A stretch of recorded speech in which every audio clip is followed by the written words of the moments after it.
que voy a decirte en los próximos segundos puede sonar a herejía. Tal vez sientas resistencia. Está bien, pero te pido una sola cosa. Durante los próximos 15 minutos, apaga el filtro religioso y enciende el filtro lógico, porque existe una posibilidad muy alta, casi absoluta, de que hayas pasado toda tu vida intentando operar una máquina sin haber leído nunca el manual de instrucciones. La mayoría de los creyentes fue enseñada que la oración es un sistema de pedido y entrega. Presentas tu necesidad, lloras lo suficiente para conmover a Dios y esperas que la realidad cambie por arte de magia. Que si nada ocurre, es porque tienes poca fe o porque Dios tiene otros planes. Pero eso no es lo que Jesús enseñó. Si lees los textos sin la lente de la tradición religiosa, si los lees como quien lee un manual de ingeniería, descubres algo que cambia todo. Jesús no trataba la oración como un sistema de entrega cósmica, la trataba como una tecnología de alineamiento. Y el problema no es que Dios no escuche, el problema es que el mecanismo que te enseñaron a usar viola las leyes de funcionamiento de la mente humana, las mismas leyes que el Creador diseñó. Jesús no te enseñó a suplicarle a Dios que mueva montañas. Jesús te enseñó a hablarle a la montaña directamente. Marcos 11:23. Parece un detalle semántico. No lo es. Es una diferencia de ingeniería completa. Cuando suplicas, te posicionas como víctima que espera socorro. Cuando decretas, te posicionas como operador que emite un comando. Y tu sistema nervioso central responde de manera completamente distinta a cada una de esas dos posturas. La súplica activa la química del miedo, cortisol, pasividad, espera. El decreto activa la química de la autoridad, claridad, acción, movimiento. Jesús no estaba fundando una nueva religión llena de rituales vacíos. Estaba intentando explicar, con el lenguaje de su época, cómo funciona el hardware humano. Él sabía que el ser humano es una máquina de procesamiento de realidad. Lo que entra por los ojos y los oídos se procesa en el corazón. Y lo que sale por la boca no apenas describe la realidad, la construye. La boca no es el origen, es la impresora. El archivo ya estaba dentro. Hay un versículo en Mateo 12:34 que la mayoría lee como una ofensa y cierra. Jesús le dice a los fariseos: «Generación de víboras, ¿cómo podéis hablar cosas buenas siendo malos? Porque de la abundancia del corazón habla la boca». La gente se queda atascada en la primera parte, la ofensa, y pierde la ley de ingeniería que está escondida en la segunda. De la abundancia del corazón habla la boca. En la antropología bíblica, el corazón no es el órgano que bombea sangre, ni la sede de las emociones románticas. El corazón es el centro de procesamiento. Es donde están almacenadas tus creencias más profundas, las que ni siquiera sabes que tienes. Hoy la neurociencia lo llama mente subconsciente o sistema límbico. Jesús lo llamó corazón. Mismo concepto. Dos idiomas separados por 2000 años. Jesús estaba diciendo algo técnicamente preciso. El output depende del database. La boca imprime el informe de lo que ya está corriendo en el sistema operacional interno. Es técnicamente imposible sostener una habla de vida si el depósito interno está lleno de muerte.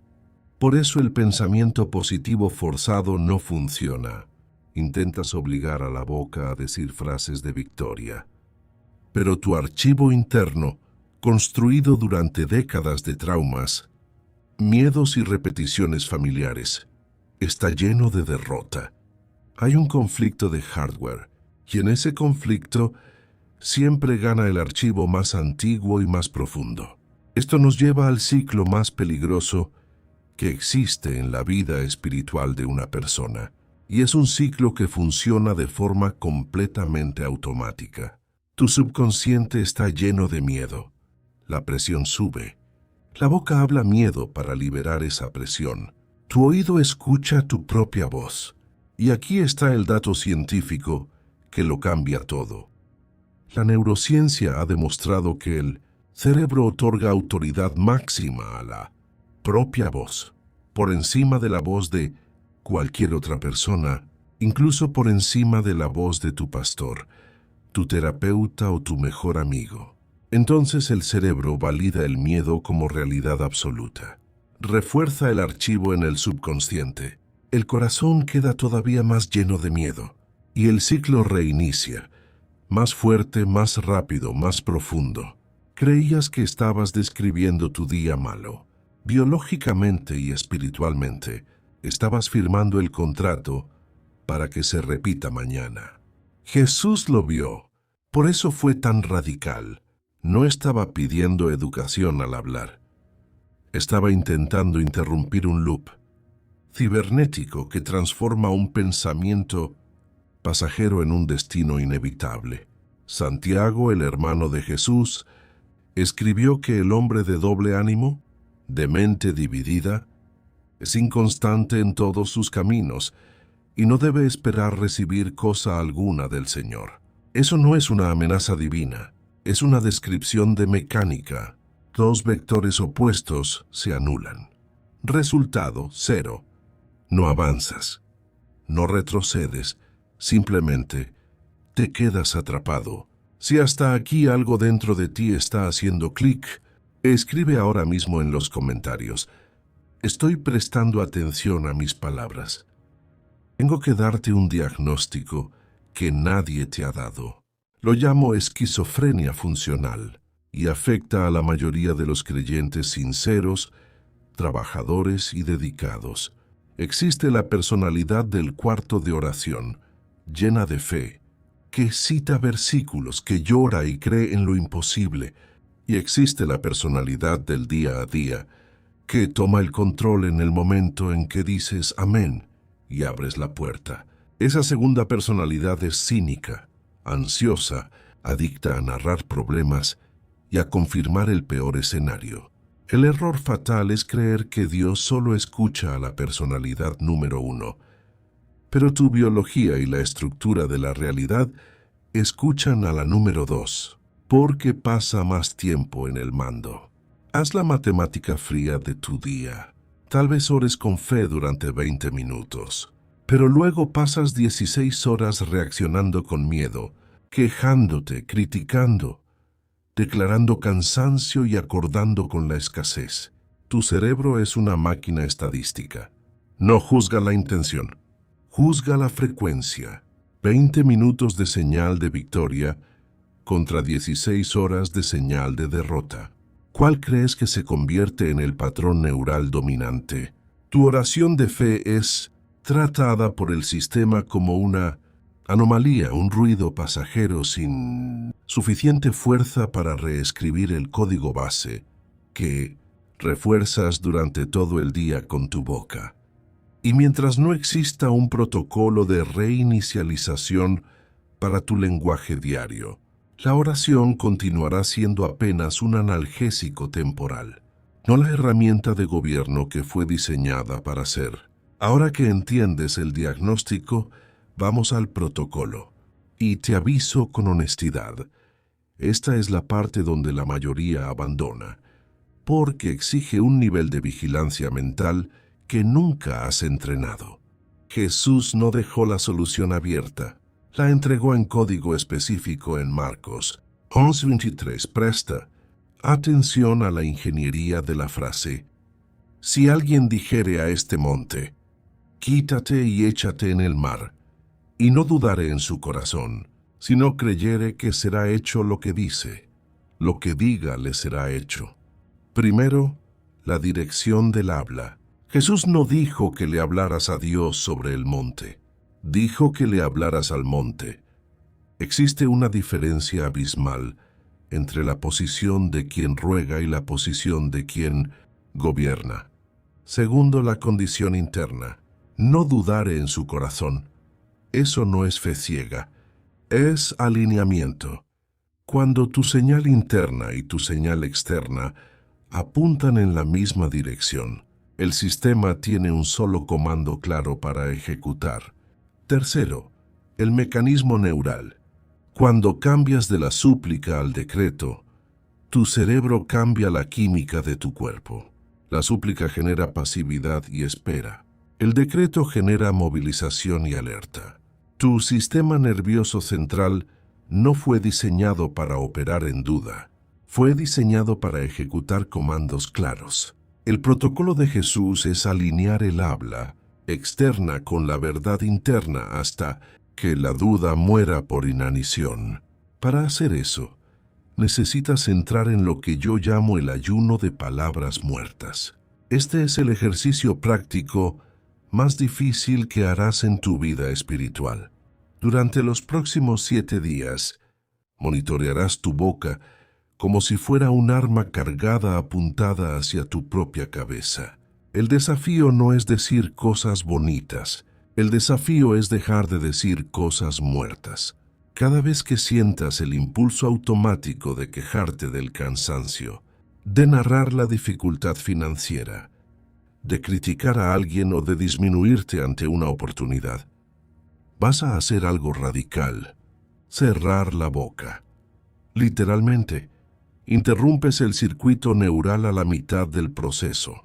Jesús dijo: sea vuestro hablar sí, sí, no, no. Lo que es más de esto de mal procede. ¿Por qué de mal? Porque el exceso de palabras generalmente es la justificación del miedo intentando explicarse. Al cortar el suministro de palabras negativas, comienzas a matar las neuronas adictas al fracaso. El cerebro funciona por uso.